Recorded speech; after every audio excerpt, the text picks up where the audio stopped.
तो डॉक्टर साहब से रिपोर्ट करेंगे कि साहब मेरी तबीयत ठीक नहीं रहती। डॉक्टर साहब पूछेंगे फॉलो कर रहे हैं? हाँ फॉलो कर रहे हैं। बोले जूस चल रहा है? बोले चल रहा है। अब ये तो डॉक्टर साहब को पता नहीं है कि आप कितना रोज क्रोध में रहते हो, कितना आप तनाव में रहते हो, ये तो डॉक्टर साहब को पता नहीं है। अब वो तो समझ रहे हैं कि जूस पी रहे हैं तब तो ठीक होना चाहिए, लेकिन वो जूस अगर एसिड बन गया तो वो एसिड तो आपके पूरी बॉडी में फैला पड़ा है, तो स्वस्थ तो होने की संभावना है नहीं। इसलिए मन और बुद्धि को जब तक आप ठीक नहीं करेंगे तब तक शरीर को ठीक नहीं कर सकते।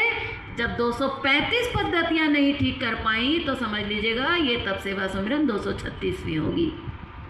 जैसे 235 फेल हो गई ऐसे 236 भी फेल हो जाएगी। ये मत समझिएगा कि इससे आप ठीक ही हो जाएंगे।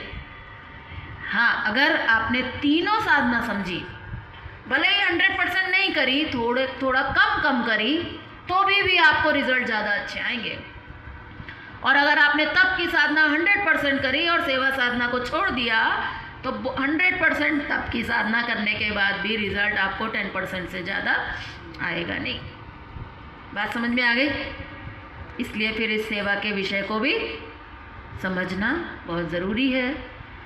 ये सब कहानी मैंने आपको इसलिए बताई क्योंकि हम सेवा के महत्व को हम समझ नहीं पाते हैं कि ये हमारे लिए कैसे उपयोगी है, किस तरह से ये हमारे लिए उपयोगी है, ये हम जान नहीं पाते हैं। हमारे दिमाग में जब हम सेवा की बात करते हैं तो हमारे दिमाग में एक बात चल रही होती है कि हमें इसकी क्या ज़रूरत है, हमारा तो घुटना खराब है, हमें सेवा की क्या ज़रूरत है, हमारे तो किडनी खराब है, हमारा तो लीवर खराब है, तो इसमें ये सेवा क्या करेगी।